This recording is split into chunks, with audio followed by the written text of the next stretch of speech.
Did you like the skit? Even if you didn't, it perfectly sums up what Milk Inside a Bag is. Now, forewarning, this game does talk about shit like mental health struggles, suicide, and abuse. So if you're not into that, I suggest you not continue on with this video, even though it shouldn't trigger many people because it's not that bad, but even still, I'm just putting the warning out there. Milk Inside a Bag is a popular horror visual novel, so much so that they made another one with the same fucking name, but instead of it being inside, it's outside. It was released on Steam in August 26, 2020, made by a Russian game developer named Nikita Kirkov. The game instantly became a hit with its uncanny art style. I mean, look at this shit.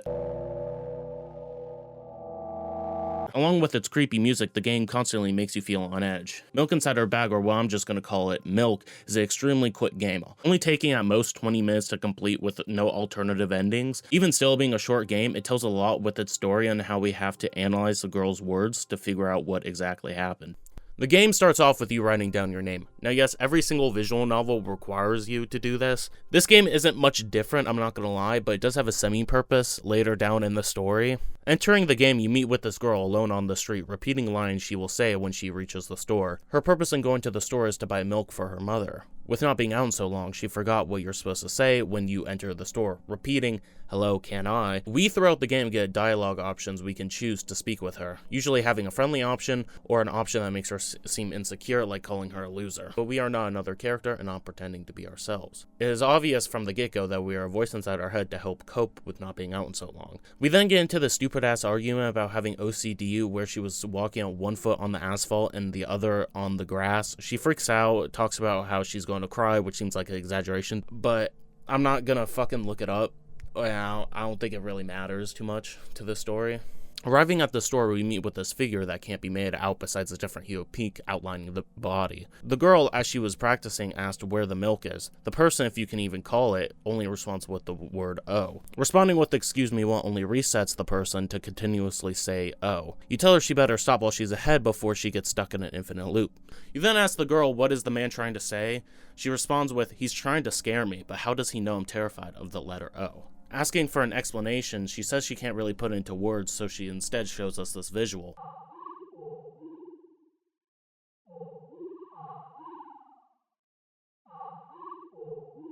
It's pretty obvious that it's a black hole.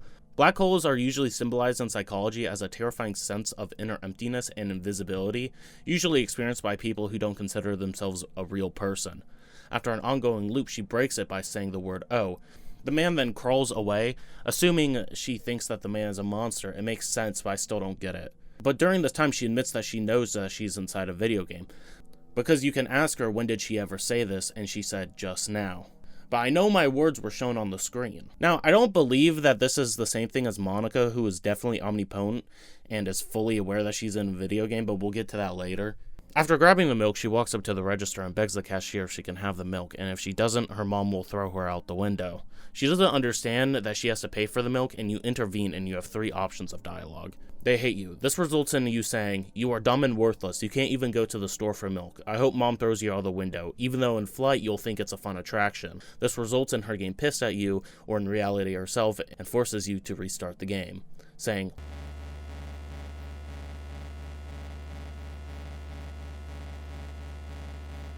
"You are pathetic."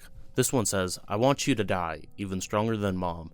Although she doesn't even perceive you as a living creature, for her you are just annoying dust which randomly flies around the room.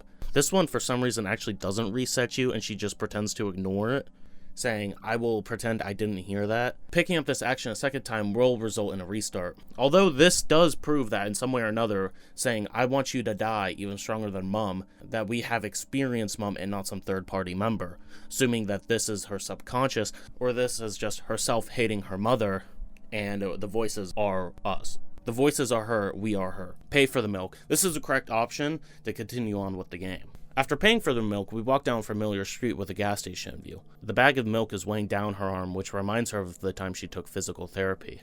Approaching the gas station, a truck comes out of nowhere and almost hits her. She mistakes it for a bear, thinking that someone would never purposely run over a little girl. You respond with saying the world is a cruel place. She doesn't quite understand what you are saying and thinks of her own world where someone wouldn't do that. You continue down the road. She talks about how the world just adjusts to her. When I hurry, all the traffic lights are suddenly extinguished. When I want to cry, a cloud appears and pours rain flows that hide my tears. Right now I feel like the cloud is suddenly gathering on top of my head. I'm sad. You ask if all this is really happening and we're not just in our head to help cope with the trauma.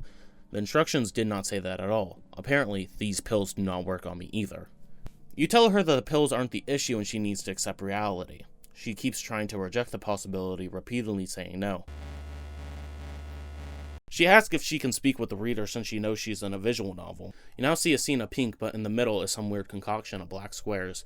This can only be assumed as her head where she has been this whole time. During this time, she admits that she is going crazy because the drugs aren't working. She accepts death in this moment and prays that it will be painless. This is where she admits that we are made up and that she knows she's in a visual novel, but is making up scenarios to think that she is in one to help cope with her diagnosis. This is somewhat confusing considering this is a visual novel and we are actually talking to her, but to her it is all made up inside her head to help cope with everything. This is where I said she isn't like Monica, because Monica is confirmed to know she is in a visual novel and knows about the other world, unlike her who just made up an imaginary friend to help go to the grocery store. All the options that she makes us restart the game can be confirmed that her insecurities got to her and then she had a mental breakdown trying to reset that possibility. Also, because of the accident, she is only able to see red everywhere. This is why she has the hue as it does, because we are seeing the world through her eyes. She goes on to say that the monsters we saw from the store back there, she isn't afraid of them because she knows that they won't hurt her. Along with seeing the world through red, she also sees other humans as monsters. We then go on to see a red mess. Her asking to decipher what it is, we learn that is her dad, or at least some of him. He committed suicide by jumping out the window. We don't really know why he threw himself out the window, besides she stated that they have a very difficult family. Although it was speculated that the mom pushed him out the window and blamed it on suicide. This comes back to when you were talking to the cashier and you pick the "they hate you" option, which you say, "I hope mom throws you out the window." She doesn't have much of a memory after what happened and has been reflecting on her life more and more, which is making her depressed. She has tried many pills to help fix her, but can't really tell the difference between them. You then cut her off by saying it was rude for her to talk to you like this, and you tell her to just go home, assuming this is her not trying to play victim in some way or another.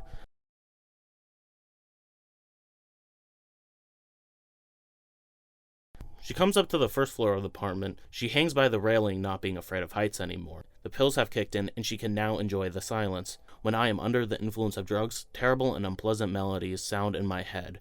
Mixing it with the sound of the world around me, they create a terrible dissonance in my head.